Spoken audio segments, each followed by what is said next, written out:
रेखा अपनी बेटी सान्वी के साथ एक छोटे से मकान में रहा करती थी।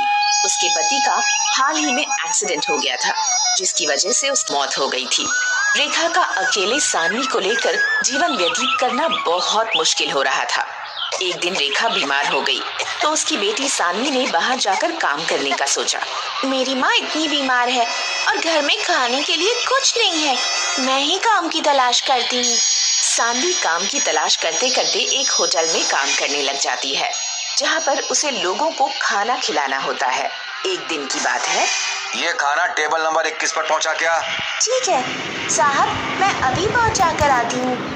सान्वी जैसे ही खाने की प्लेट उठाकर 21 नंबर पर पहुंचती है तो वो किसी चीज से टकराकर गिर जाती है और उसके हाथ से प्लेट गिर जाती है, जिससे रघु को बहुत गुस्सा आता है। देख के नहीं चलती, एक पूरी खाने की प्लेट बिगाड़ कर रख दी। काम धाम तो तुझसे होता नहीं और काम बिगाड़ती है। इस तरह से तो काम नहीं चलेगा। एक काम कर, तू अब तक के सारे पैसे ले और अपना काम कहीं और दे। मैं तुझे काम पर नहीं रख सकता, रोज रोज प्लेट गिरा देती है। नहीं नहीं साहब, मुझे मत निकालो। मेरी मम्मी की तबीयत ठीक नहीं है, मुझे उनके लिए खाना लेकर जाना है। मैं आगे से ध्यान रखूंगी। नहीं नहीं, तुम ये पैसे लो और चलती बनो यहाँ से। मुझे और अपना धंधा चौपट नहीं कराना। रघु कुछ पैसे देता है और धक्के मारकर उसे निकाल देता है। सान्वी रोती हुई वहाँ से निकल जाती है। इतनी मुश्किल से तो माँ की दवाई के लिए काम मिला था, वो भी अब हाथ से चला गया। अब मैं माँ की दवाई कहाँ से लाऊंगी और घर कैसे चलेगा? धूप तो बहुत तेज हो रही है। अब करूँ तो क्या करूँ, कुछ समझ नहीं आ रहा। वो ऐसा सोचकर जा रही थी। रास्ते में उसे एक भिखारी मिलता है, जिसके पैर पर चोट लगी होती है। वह लंगड़ा कर चल रहा होता है और सान्वी को देखकर उसे रोकता है। बेटा रुको। बोलो बाबा, मैं भला आपकी क्या मदद कर सकती हूँ? मैं तो खुद ही परेशान हूँ। बेटा मुझे कुछ नहीं चाहिए, बस मेरे पैर में बेहद चोट लगी है, जिसकी वजह से इलाज के लिए भाग रहा हूँ। मेरे पास पैसे नहीं है, अगर कुछ पैसे हैं तो वो मुझे ला कर दे दो। मेरे पास कुछ और तो है नहीं बाबा, ये कुछ पैसे मिले हैं। मैं घर के खाने के लिए कुछ ले जा रही थी, पर कोई बात नहीं, आपको इसकी ज्यादा जरूरत है। देखो ना कितना खून बह रहा है। ये लो पैसे और अपने पैर की चोट की मरहम पट्टी करा लो। सान्वी रघु से मिले सारे पैसे भिखारी को दे देती है, जिससे वह भिखारी बहुत खुश होता है और उसे बहुत दुआएं देता है। बेटा तुमने अपने सारे पैसे मुझे दे दिए जो तुम खाने के लिए ले जाने वाली थी। बहुत नेक लड़की हो। मेरे पास तुम्हें देने के लिए कुछ भी नहीं है, पर मेरे पास एक टिफिन है जो मैं तुम्हें देना चाहता हूँ। बाबा, मैं इस टिफिन का क्या करूँगी भला? अगर घर में खाने के लिए ही नहीं है तो मैं इसमें रखूंगी क्या? बेटा ये तो तुम्हें घर जाकर ही पता चलेगा। तुम मेरे कहने से ये टिफिन रख लो और घर जाकर उसे खोलना। सान्वी उस भिखारी से टिफिन ले लेती है और अपने घर की तरफ चल पड़ती है। घर जाकर जब टिफिन खोलकर देखती है तो उसमें एक वड़ा पाव रखा होता है। वह उसे देखकर बहुत खुश होती है कि चलो कुछ तो खाने को मिला। अरे ये तो बड़ी अच्छी बात है, इस टिफिन में मुझे एक वड़ा पाव मिला। मेरे खाने की समस्या दूर हो गई। एक वड़ा पाव मिला है तो चलो इसमें आधा मैं अपनी मम्मी के लिए रख देती हूँ और आधा मैं खुद खा लेती हूँ। सान्वी जैसे ही उस टिफिन को दोबारा खोलती है, उसमें एक और वड़ा पाव दिखता है। अरे ये क्या? इसमें से तो अभी मैंने वड़ा पाव निकाला था, अब इसमें दोबारा कहाँ से आ गया? शायद टिफिन में 2 वड़ा पाव होंगे जो मैंने देखा ही नहीं। सान्वी दोबारा से थोड़ी देर बाद उस टिफिन को खोलकर देखती है। उस टिफिन में फिर वड़ा पाव होता है। सान्वी वड़ा पाव देखकर दंग रह जाती है और अपनी माँ को सारी बात बताती है। माँ देखो, मैं जितनी बार भी इस टिफिन को खोल रही हूँ मुझे एक वड़ा पाव इसके अंदर मिलता है। ये कैसे हो रहा है? अरे सच में सान्वी, ये वड़ा पाव तो जादू ही लगता है। जिसको जितना खर्च करो ये उतना और बढ़ जाता है।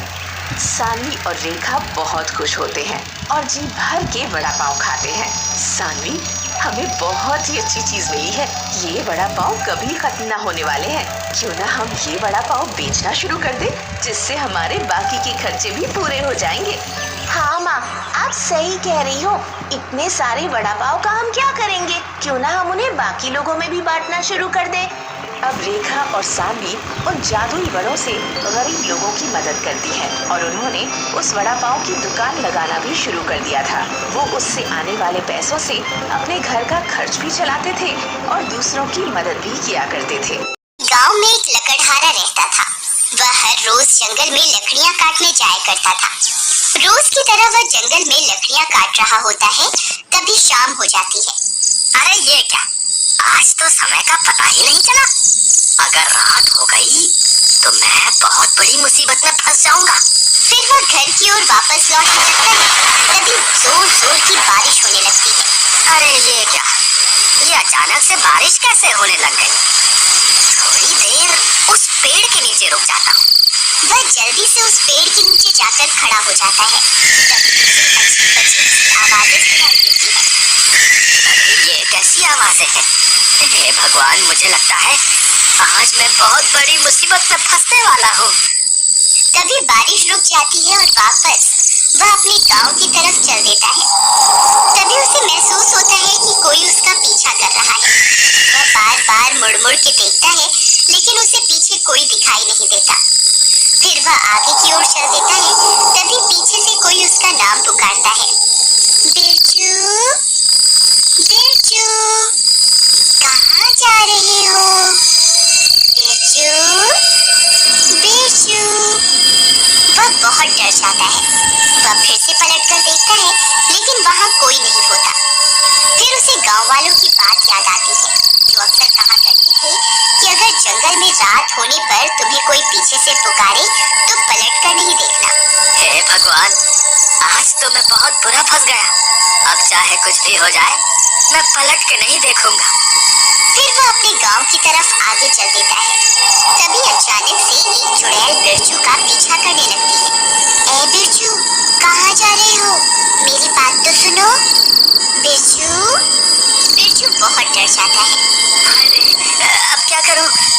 जी आप कौन हैं? जरा अपना नाम तो बताइए। मैं प्रेमलता हूँ।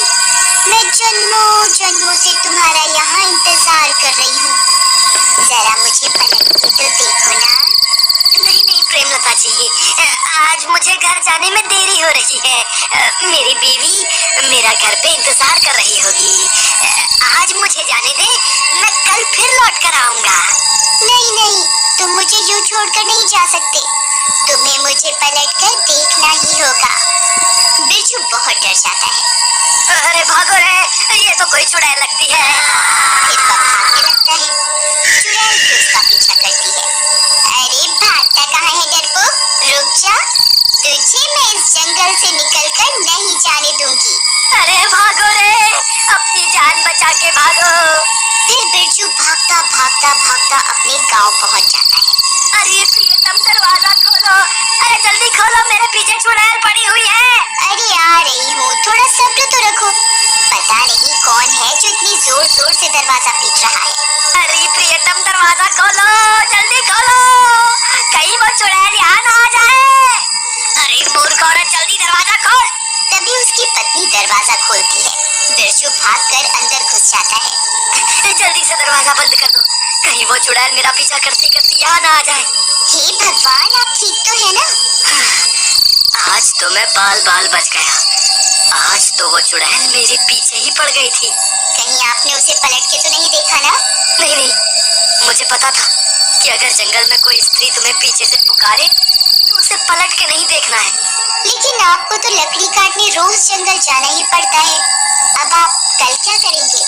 अगर आप लकड़ियाँ काट कर नहीं लाएंगे तो शहर में जाकर बेचेंगे क्या? मुझे लगता है इस चुड़ैल की वजह से तो हमारी रोजी रोटी ही छिन जाएगी। तुम घबराओ मत, ऐसा कुछ नहीं होगा। मैं इस चुड़ैल के डर से जंगल से लकड़ियाँ लाना नहीं छोड़ूंगा। लेकिन इस चुड़ैल ने कल फिर आपके ऊपर हमला कर दिया तो फिर आप क्या करेंगे? तुम घबराओ मत, मेरे पास एक तरकीब है। तुम अब जाकर सो जाओ, रात बहुत हो गई है।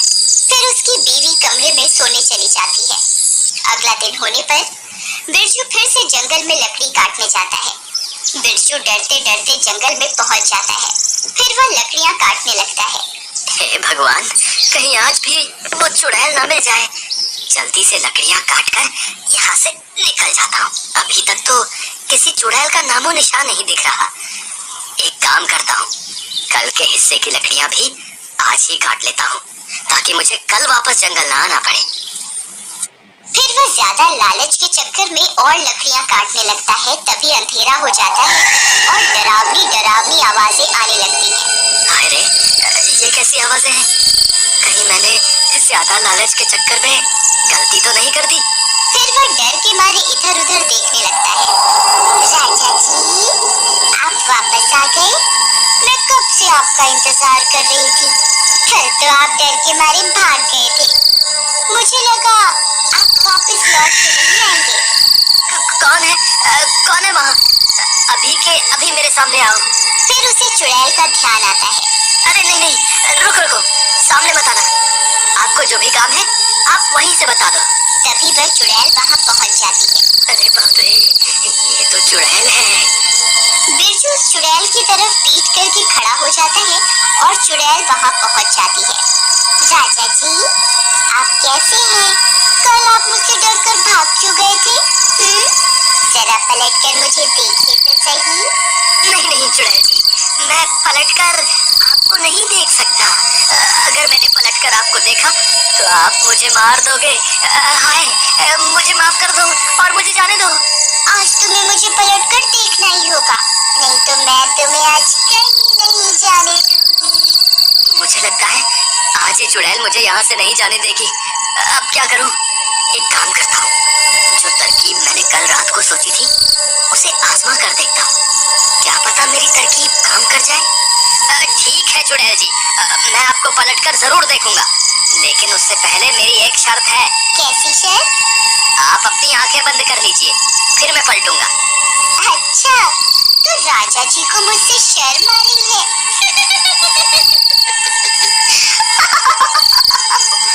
ठीक है राजा जी, मैं अपनी आंखें बंद कर रही हूँ। फिर चुड़ैल अपनी आंखें बंद कर लेती है। तभी बिरजू भाग कर जाता है और अपने झोले से कायदा निकाल कर ले आता है और चुड़ैल के सामने खड़ा हो जाता है। चुड़ैल जी, देखो मैं आपके सामने ही खड़ा हूँ। अब आप अपनी आंखें खोल सकती हैं। तभी चुड़ैल अपनी आंखें खोलती है और वह दंग रह जाती है। उसे अपने सामने एक और चुड़ैल दिखाई देती है। कौन है तू? ये मेरा शिकार है, तू उसे इसी वक्त छोड़ दे। फिर वह चुड़ैल अपने ही अक्स को डराने की कोशिश करती है। इस जंगल पर सिर्फ मेरा राज है, तू अभी के अभी ये जंगल छोड़कर यहाँ से चली जा। जितना चुड़ैल उसे डराने की कोशिश करती है, उसका अक्स पलटकर उतना ही डराता है। अरे, ये तो मुझसे डर ही नहीं रही। मैं इसे जितना भी डराने की कोशिश करती हूँ, ये उतना ही मुझे डरा रही है। इसी मौके का फायदा उठाकर बिरजू छुप के आईना जमीन पर रखता है और चुपके से वहाँ से निकल जाता है और वहाँ से भाग जाता है। अरे भागो रे, अपनी जान बचा के भागो। लगता है मेरी तरकीब काम कर गई। फिर वो भागता भागता गांव पहुँचता